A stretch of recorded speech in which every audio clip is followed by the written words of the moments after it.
Magandang gabi po, mga kaibigan. Ngayon po ay araw ng Sunday. Dapat nakapagsimba tayo lahat. At ang ating pag-usapan po sa ngayon ay yung exciting na mangyari po bukas. Ano ba exciting bukas? Ang exciting po bukas na mangyari ay abakan natin, magsasampa ba bukas ng sagot? Bubumba ba ng sagot bukas si Sara Duterte sa impeachment na reklamo laban sa kanya? Bukas kasi ang deadline niya. Ang pang-sampung araw sana ay noong June 20, June 21. Kasi June 11 pinadala sa kanya yung subpoena o summons ay pumatak sa tinatawag na Saturday. So ayon po sa batas ng pagsusumiti sa Supreme Court ay kung nauwi sa holiday ang araw na pagbibigay ay inaantay kung kailan ang unang opisina na araw. So magandang umaga, gabi po. Buti po kay Kakatuto nakakabasa comment ko. Okay. Anyway, ang ating pag-usapan po sa ngayon ay kung ano ba talaga yung pinaka-the best move ito. Ano ba dapat ang gawin ni Sara Duterte? Kasi bukas ang araw niya ng huling araw kung sasagot o hindi. Sasagot o hindi? Sasagot o hindi? Anyway, ito po si Toto Tirador. Ito po ay doktor. Ito po ay civil engineer din. Ngayon, ang ating pag-usapan kung ano ang pinakamagandang move ni Sara Duterte. Sasagot pa kagad siya? Kung ako ang kanyang abogado, ganito po ang gagawin ko. Magsasampa po ako ng tinatawag na motion to dismiss. Hingin ko sa impeachment court na ibasura na ang kasong impeachment. Meron ba akong dahilan? Marami pong dahilan. Pero para matatag ang aking motion, nakikita ko po pinakamatatag na argumento ni Sara Duterte ay yung katotohanan na ang impeachment na sinampa sa kanya ay pang-apat na. So patunayan niya lang na lumampas na ang 10 session days, 10 araw ng pag-session ng Kongreso at hindi pa rin inaasikaso ang mga naunang nasampa. Lumampas na 10. Pag mapatunayan niya yan, automatic panalo na siya. Kasi kung hindi inaksyonan ng House of Representatives ang mga reklamo na una na verifikado, ay magkakaroon ito ng karapatan yung mga naunang reklamo na as if it was given due course na initiated na ng House of Representatives. Yung kanilang hindi pag-aksyon ay initiation na yun kung tawagin na. So kung mapatunayan na mahigit 10, patay na. Tapos na ang laban. So ngayon, ano ang meron? Nabilang ko na po. Mula po noong December 2, 2024, mula nung sinampa ang naunang reklamo, ay hanggang February 5 na nag-session sila, ay paratang itulak yung pang-apat na impeachment complaint na isasampa sa Senate, pang 16 na session days na nila. So ang ibig pong sabihin ay pinalampas nila yung 10 araw na karapatan ng unang reklamo ayon sa utos ng konstitusyon na asikasuhin at hindi inasikaso. Yung pangalawa ay December 4. So, ibig sabihin, lampas pa rin sa 10 araw. So, ibig sabihin nun, kapag nalampas sa 10 araw at hindi binigyan ng aksyon, inupuan, ibig po sabihin, iyan tawag niya ay negative action. Kung negative initiation. At kung negative action, ay ibig sabihin negative initiation, sapat na po yan para sabihin na may reklamo at may initiation.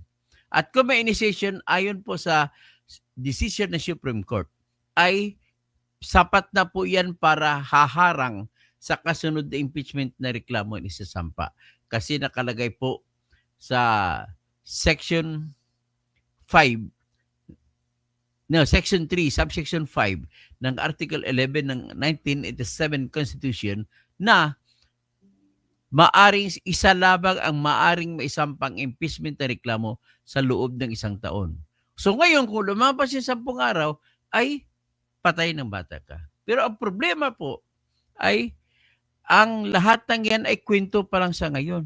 So ano ngayon ang gagawin ng mga abogado ni Sara Duterte? Kung ako yung abogado niya, magpasampa ako ng motion to dismiss with motion to produce the records of the 3 impeachment complaints para mapilitan magbigay ang House of Representatives ng official copies nung unang 3 at makikita mo ngayon kung kailan tinatakan, kung kailan natanggap. Official pa rin yan.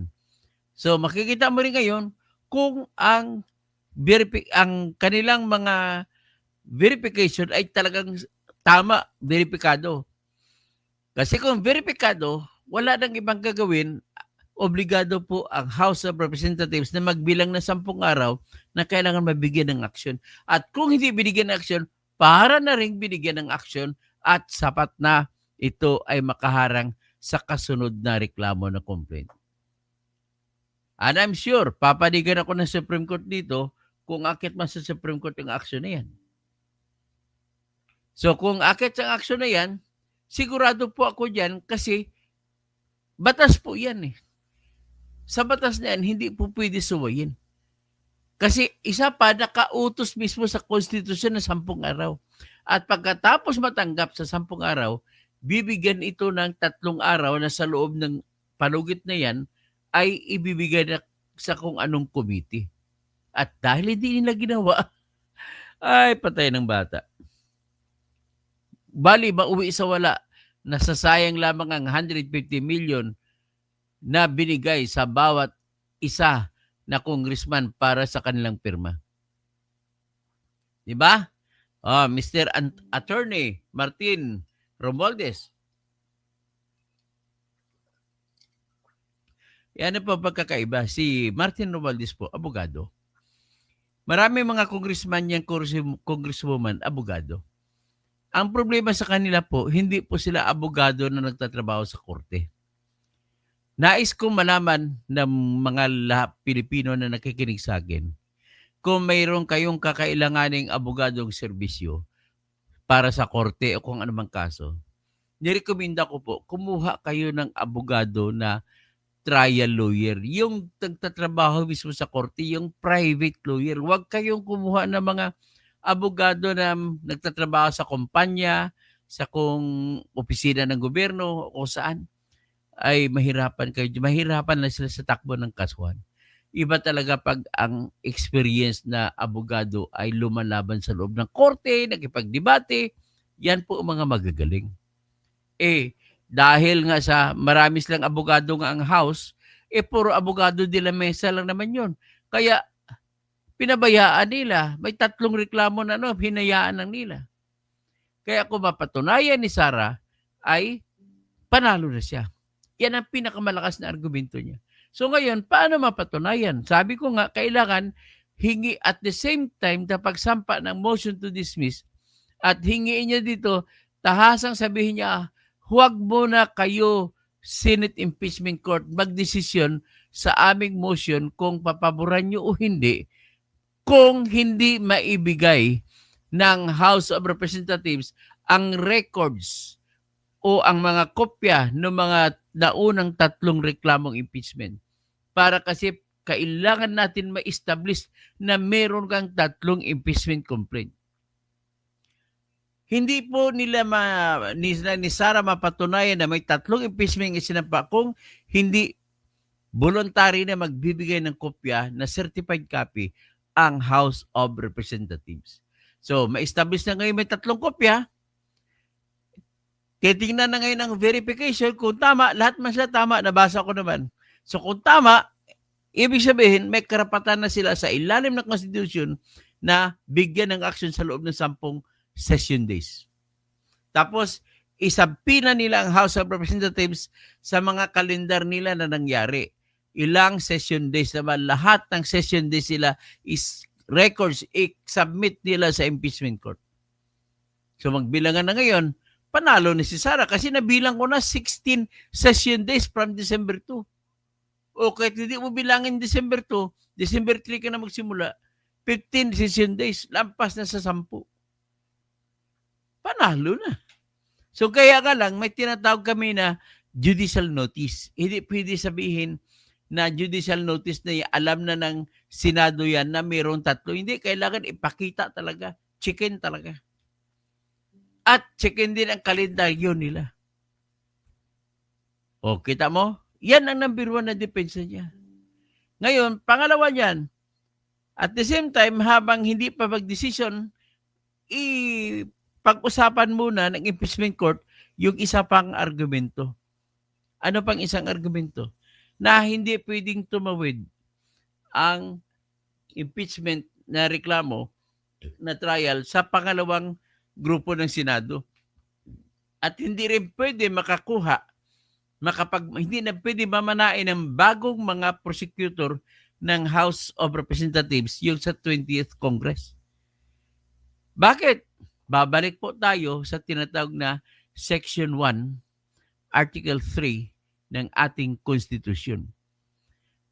Yung Section 1 po ay nagsasabi, yan po pinakamataas na batas sa ating Constitution kapag ang pag-usapan mo ay karapatan ng lahat ng mamamayan at bawat mamamayan.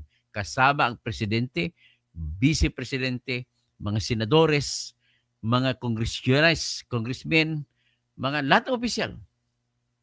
So ano nakalagay dyan? No person shall be deprived of life, liberty, or property without due process of law. Ang ibig pong sabihin, kung walang batas, kalimbawa, walang batas, due process of law, ibig sabihin, walang batas. Kailangan may proseso ng batas. Ano, example? Pag walang batas na nagsasabi na ang parusa ay kamatayan, hindi pwedeng parusahan ng kamatayan ang isang tao. Kahit heinous crime pa yung kanyang krimen na nagawa. Ulitin ko lang. Sa Section 1, hindi ka pwedeng magparusa ng kamatayan kung walang batas na magsasabi na may parusang kamatayan. Sinasabi rin yan sa ating Latin na sinasabi, nolium crimen, nullia pena sine lege. It is not a crime if there is no law punishing it. Ganon din po sa administrative law. Bakit ko binanggit ang administrative law? Ano pa po yan? O, tatanungin ko yung kapatid ko, alam mo ba, Astra, ko anong administrative law? Ito po yung administrative law.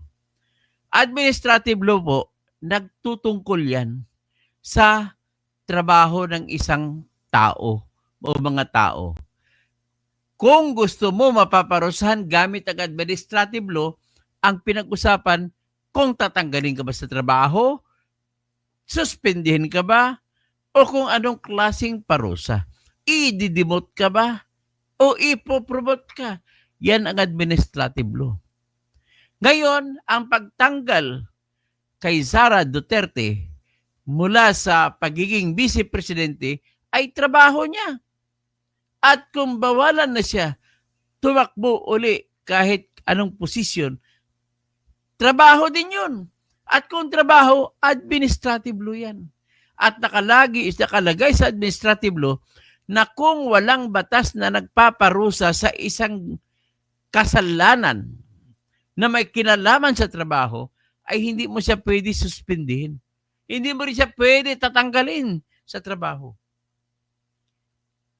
Kasama rin po ang administrative law sa no person shall be deprived of life, liberty, or property without due process of law. Nang ibig sabihin, walang sinumang tao ang maaaring tanggalan ng buhay, kalayaan at kayamanan kung walang batas. Yan ang ibig sabihin lang yan. O di, klaro?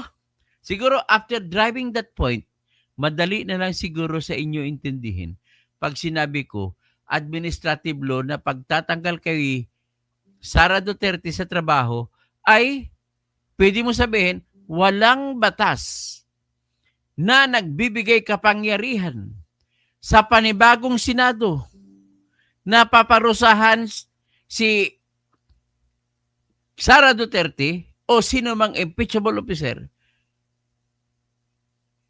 Walang batas na pinasa na ang second Senate sa mula sa Senate ngayon, ng pangalawang Senate, yung bagong Senado, ay magkaroon ng kapangyarihan na magpaparusa kay Sara. Diyan pa lang patay na. Ibig sabihin, yan po ang tinatawag ko na argumento sa pag-crossover. Bawal ang crossover. Kita nyo na? So, ibig sabihin, maliban po sa one impeachment rule na pinakamalakas na argumento, may pangalawang pinakamalakas na argumento dito na hindi pwedeng makatawid sa bagong Senado ang impeachment na reklamo ni Inday. Kasi bakit? Ang impeachment ay pwede siyang paparusahan. So kung pwedeng paparusahan, ang kapangyarihan sa pagpaparusa sa mga korte, kagaya ng impeachment court, ay kapangyarihan sa una, paglilitis, pagdidinig, at paghuhusga. So, yung kapangyarihan na yan, magdudulot yan na katanggalan ng trabaho ni Sara. So, pag sinabi sa Constitution, no person shall be deprived of life, liberty, or property, ang trabaho ay property. Without due process of law, without law. So, walang batas po na naggagawad, nagbibigay ng kapangyarihan sa bagong Senado na magpaparusa. At wala ring batas na nagbibigay ng kapangyarihan sa paglilitis sa pangalawang grupo, bagong halal na mga congressmen. See? Napakalakas ng argumento niya yan. Natatawa lang ako kay Vicente pero lagi kang nakikinig sa akin. Thank you naman, nakikinig. Pero kinakontra niya ako. Makinig lang kayo. Kung maniwala kayo sa akin, fine. Pag hindi kayo maniwala, fine. Okay. Basta kasi sa akin sinasabi ko, I'm talking about what the law is. I'm a doctor of jurisprudence and I'm authorized to say what the law is. Next, anong pag-usapan natin? Sa crossover yun, Hindi ko pinag-usapan yan ang dahilan na bakit kagaya ng Senado. Okay, pwede ko sasabihin na kaakibat niyan sa parusa ng bago, iba kasi ang Senado sa bago kaysa ngayon. Hindi mo pwede sabihin na pareho din yon. Bakit?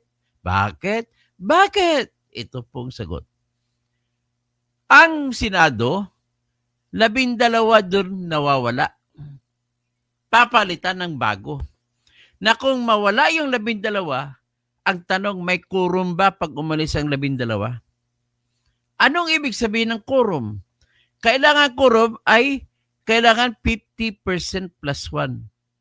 Dapat minimum 13 senador ang matitira para the same Senate pa rin yan. At hindi mo na kailangan na bagong batas para gagawaran ng kapangyarihan ang Senado, bagong Senado. Because only 12, walang quorum, ibig sabihin, hindi mo pwede makontinuous to the exercise of the same power. Hindi po naiiba ang impeachment court sa pag-exercise ng power o poder o kapangyarihan sa impeachment court kaysa pagsagawa ng power to make laws. Ngayon, nagdesisyon ang Supreme Court sa Nery case. Sinasabi ron, ang usapin, yung pwede pa bang parusahan sa contempt yung isang tao na sinight ng contempt ng committee na to sa Senado? Ang sagot, pagtawid ng pagtawid na as good as wala na bagong agenda na yan. Kasi nakalagay nga sa Senate rules na pagtapos ng Kongreso, kasunod na Kongreso ay automatic back to zero lahat. Maliban na lamang kung kasunod na Kongreso ay magpapasa ng resolution na tatanggapin pa rin nila yung mga naiwan na trabaho at i-treat as if ando na sa second reading na at hindi na kailangan mag-first reading, kundi patuloy na lang hanggang third reading. So ngayon, intindihan nyo na? Ulitin ko lang para nakakaintindi si Vicente Ferrer. Vicente Ferrer. Para maintindihan mo. Ganito. Ang pinaka-basic, pinaka-number one, pinaka-primary, pinakahari na dinatag na Bill of Rights, karapatang pantao na makikita mo sa Constitution ay yung Section 1, Article 3. Ano sinasabi ng Section 1, Article 3? Sa English po, ganito. No person shall be deprived of life, liberty, or property without due process of law, nor any person shall be denied the equal protection of the law. Yan ang sinasabi. Tagalogin natin. Wala pong kasi namang tao kasama si Sara Duterte ang matanggalan ng buhay, kalayaan, at kayamanan. Ang trabaho ay kayamanan kasi may sweldo siya. Kung walang batas. Ngayon, tanong, Vicente Ferrer, may batas ba na nagsasabi na may kapangyarihan magparusa ang kasunod na Senado? Wala. May batas ba na magpaparusa, magbibigay ng kapangyarihan sa mga House of Representatives na mga prosecutor sa kasunod yung mga nahalal bago? 20th Congress ang tawag nun. Sagot, wala. Ano na ngayon? Igagrant kayo dyan sa pamamagitan ng argumento na yan. Kung ako ang abogado ni Sara Duterte, panalo na ako. Mananalo riyan. Kaya lang, pangalawang argumento pa lang nila yan. May nauna pang argumento sila. Yung impeachment rule, one impeachment rule. Meron pang isang argumento na dahil nagsumiti si Joel Chua na congressman ng Good Government Committee ng kopya ng report ng confidential fund. Report ng mga sobre na binigay sa suhol. Dami. Anong nangyari? Binigay nila sa ombudsman. Siyempre, pag binigay sa ombudsman, inaksyonan ngayon ni Samuel Martires. Nung inaksyonan ni Samuel Martires, pinadalhan niya ng utos si Sara Duterte na, sumagot ka! Sumagot ka! Anong sabi naman ngayon ni Sara Duterte? Tahimik lang siya. Pero sigurado po ako, Vicente Ferrer, sasagot yun. Ano ngayon ang mangyari ko sa sagot niya? Ito po ang nakakatakot para sa mga anti-Sara. Bakit po? Siyempre, pagsagot ni Sara, malapit na magre-retiro si Samuel Martires, July 27, wala na siya. Ngayong July 27, kaya ang gagawin niya, pabilisan niya. Anong gagawin niya? Gagawa siya ngayon ng desisyon. Walang ebidensya para sabihin na nagnakaw si Sara ng pera o kung tawagin sa English, malversation. Walang ebidensya na malversation. Natandaan niyo ba nung pinatawag sa Kongreso sa budget hearing si Samuel Martires at tinanong siya ni Congresswoman Franz Castro patungkol sa confidential fund? Sinagot po siya ni Samuel Martires, ma'am, hindi niyo po pwede titignan yung confidential fund kasi secret fund yan.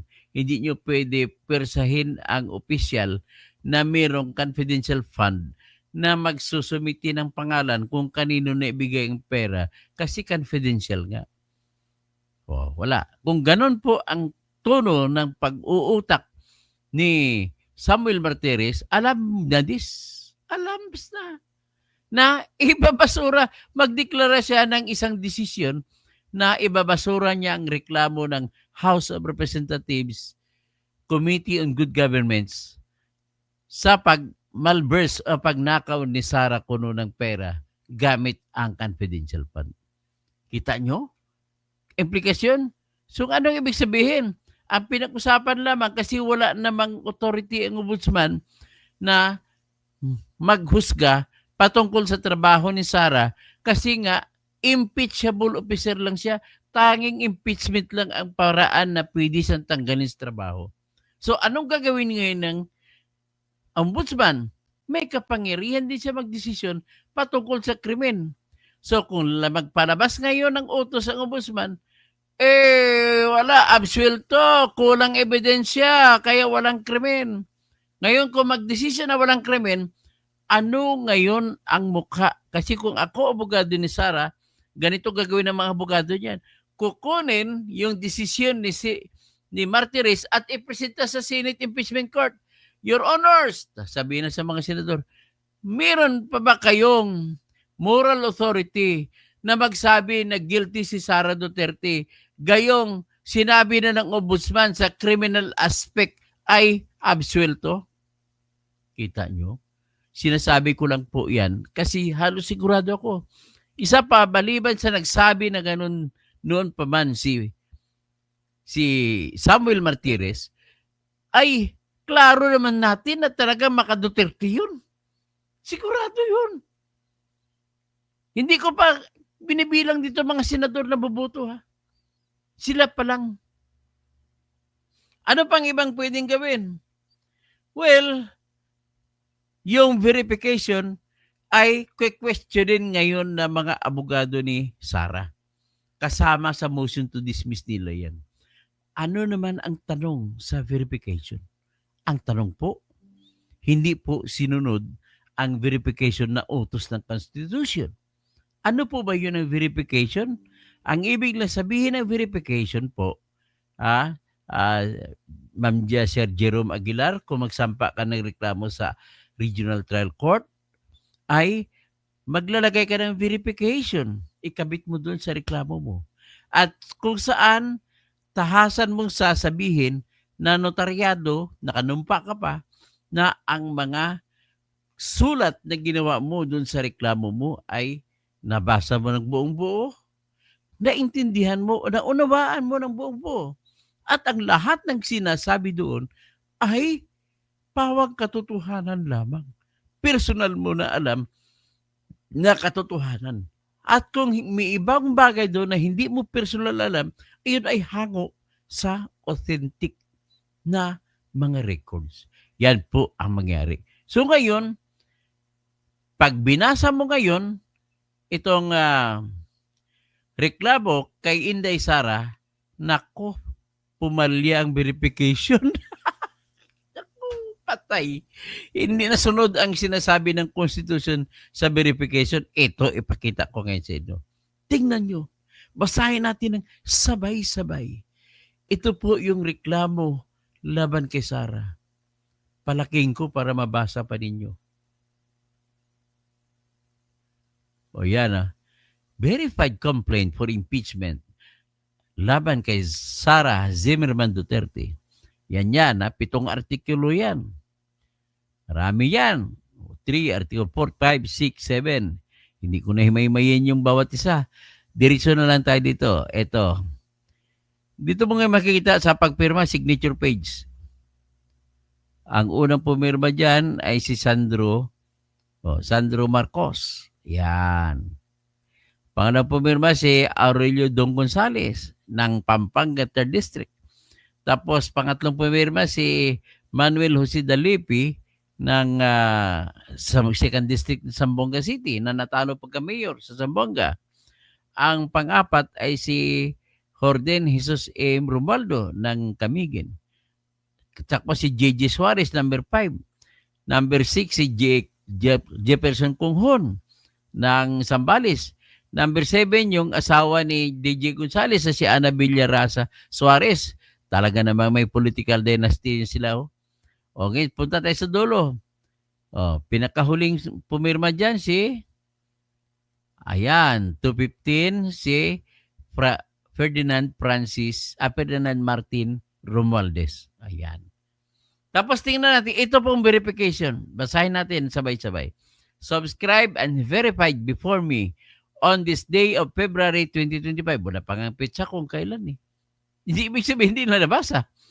At the House of Representatives, Batasan Pambansa, Complex, Constitution Hills, Quezon City, by the complainants, who are known to me and to be known to be the duly elected members of the House of Representatives who signed the foregoing complaint of impeachment against the Vice President of the Philippines, the Honorable Sara Z. Duterte. Next, this instrument, itong verification, which is in the nature of a complaint / resolution for impeachment consisting of 32 pages, including the annexes, signature pages, verification, and this page has been signed by all of the complainants on the appropriate signature pages. Witness my hand and seal on the date and at the first mentioned above. Signed, Reginald S. Velasco, Secretary General, House of Representatives. Ladies and gentlemen, wala pong binanggit dyan na nabasa ng mga nagpumirma na 215. Ibig sabihin, labag na. Out na to. Dismiss na ito. Dyan pa lang. Ladies and gentlemen, hindi sinabi na sila na pumirma dyan ay alam nila na personal nila na alam ang lahat ng mga sinulat doon. Wala silang binanggit na gano'n. So, basura na naman. Ladies and gentlemen, hindi nila sinabi na ang mga iyan ay personal nilang alam at hango sa authentic na records. Walang sinabi. Kaya, ladies and gentlemen, wala na akong magagawa nito. Sila mismo nagpatalo sa kaso nila. Kaya, alangan naman yung mga nagsasabi na maka-Duterte ako, alangan naman sabihin ko na tama ito. Mali naman. Kasi matutuwa sa akin yung mga anti-DDS. Kung sasabihin ko, ay patay na si Sara, may ayos ang verification. Paano mo sabihin maayos? Mali-mali nga eh. Magiging dishonest naman ako sa katotohanan pag sinabi ko na tama yun. Kaya ako naman, ay fair lang ako dito. Ganun lang kasimple. So, expect tomorrow na ang isasampa ni Sara Duterte, dalawa lang ang pwede niyang isampa. Motion to dismiss na binabanggit ko kanina. O di kaya, motion for extension of time to file the answer. 10 days. Anak, Maria Alexandra Togas, hanggang dyan lang po tayo. Good evening, watching from with Al and Ann and MM. Paki-share nyo. Melchor Greiner, baka magalit si Percy Lapid sa mga kahit magalit pa siya, hindi siya magagalit. Kilala niya ako. Kasi bakit ko naman kakampihan ang kalaban ni Duterte? Mali naman sila dito. Ganun po yun. Den Boyer. Good morning, attorney. Vicente Ferrer, don't tell me you don't know who are the thieves of the money of the people. Come on. Si Tambaluslos, 150 million kada isa binigay sa mga congressmen. Yan ang pinakamalaking magnanakaw, Vicente. Sunod si Bongbong Marcos, pinakamaraming binigay na Mirigris Piatos yan sa kanyang 4.625 billion na confidential fund. Si Cardo sa Bukid, di na nga pwede ituloy 20th Congress. Marahil ay piniliwanag na ni Tolentino sa... Alam mo, kaya pala, di ba, nagbanggit na si Erwin Tulfo na i-file na lang nila ulit ang reklamo. Yun. Ibig sabihin, aminado na sila, natalo na sila. So, Misias Silagan, tama ginawa mo. Salamat po, Misias. Vicente Ferrer, no politician is fair. Tama, agree ako dyan na Vicente. Pare-pare tayong mga biktima rito. Kahit tayo nag-away-awayan, pero tayo pa rin ang problema, binibenta ng mga yan. Bisayang Luwagan. Matuloy man o hindi ang impeachment ni VP Sara, we're sure Sara acquitted on this issue watching here in Oman. Okay. Astra Housing, hahaha, dismissed. Okay. Hindi ko pa sinasabi hindi ko hinihimay-himay pero sigurado na ako majority po. Majority ng 13, at least 13 senators pabor kay Sara Duterte. Kaya useless proposition to. Bakit may tutuloy? Alam mo na talo ka, tutuloy mo pa. 'Di ba? Alangan mo na ipapakain ka sa leon, papakain ka pa. Parang ganun. Sabi ng Vicente Ferrer, most probably you are in Sara's hindi po, wala pa akong ako sa payroll. I beg your pardon. Wala po. Ako pa, pwede kayo mag-speculate, but let me assure you, hindi po ako ganong klaseng tao. Niligawan na po ako ng grupo ni Romualdez na magiging vlogger kay Romualdez, hindi ko po tinanggap.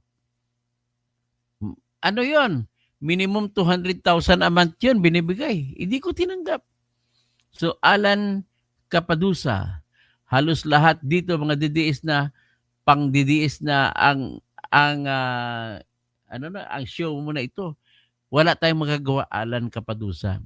Pabor kasi sa kanila ang batas na tinatalakay natin. Alangan naman ng baliktarin natin batas. Kaya sabi, though the heavens may fall, it is the law and we must respect the law. Duralex, Sedlex. Ganun lang po yan. Vicente Ferrer, don't follow the way of traitors. Hindi po ako traitor, rest assured. Dianis Alvarez, you misunderstood the purpose of Sara's impeachment. Kahit ano pang purpose, sila po ang may kasalanan, Dionis Alvarez. Ang mga congressman na may kasalanan, sila ang gumawa. Bakit hindi na sinampa na maga pa? Hindi na wag na sisihin si Chis Escudero. Sila ang may kasalanan. Vicente Martires is not fair. Sigurado ko, sabi ko na sa inyo, si Martires makasara talaga yan. So, Benji Pasco, wow, nagsimula ng bloodbath. Nagkakagulo na. Magkakagulo. Ito rin bloodbath na tinutukoy.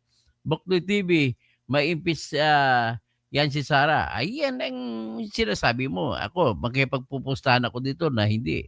So, vendor even to Toto Housing, kaya natin ito. Bakit po bumaliming ka na? Hindi po ako bumalimbing. Makabatas pa rin ako kung ano batas.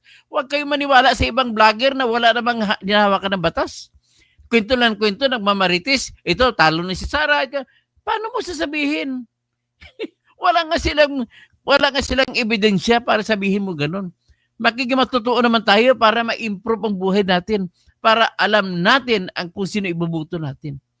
Cardo sa Bukid, Vicente Inting, sino ba ang traitor? Di ba ang nagkamal ng bilyones na panalo kuno at namigay kunwari ng ayuda na maraming mabulsa, 500 million in just one day. Tama yun. Kahit kasi Jinky Luistro, grabing kinain na pera niya, ang daming pinabigay, kaya nanalo Jerome Aguilar, kung gusto makakuha ng mga ideya sa batas sa Pinas, ito ang best vlogger. Dr. Salamat po, Jerome. Danilo Thailand, 80-80 pala si Vicente Ferrer. Huwag naman. Lahat naman tayo dito, may kanikanyang pagtingin. Respetuhin na lang natin isa-isa. Ako naman hiningi ko respeto sa inyo. Huwag niyo naman tawagin ako malutong na salita kalbo. Ano naman sa akin? Okay lang sa akin pero huwag naman. Sabi ni Vicente Ferrer, I admire you if you talk of righteousness, not of helping. No, sino ba nagsasabi? Ano bang pruweba natin, Vicente, na traitor si Sara? Sige nga. Sasabihin mo traitor kasi magkaibigan China? O sige nga.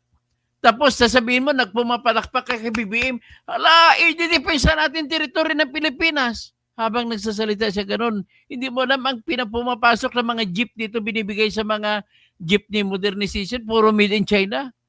Pagkatapos, ang mga daming mga goods dito, puro China. Pagkatapos, sigaw na sigaw si BBM, wala ni isang pulgada na teritoryo ng Pilipinas na maaring kunin ng China. Nung isang araw naman, binumba na naman tayo ng tubig. Saan siya? Hanggang kwento lang yan si BBM, huwag kayo maniwala dyan. Kaya nga, wala na, may contempt lang lagi dyan si Amy sa kanya. Hindi niya sinusunod kung ano sinasabi na dapat gawin. Si Astra, malinis at malinaw. Okay, dali Danilo Thailand, naimbag rabi mga kabsat ko, kada kayo amin. Vicente Ferrer, Doctor of Jurisprudence is only Bachelor of Laws degree, not Doctor of Laws and Anong problema mo, Vicente Ferrer?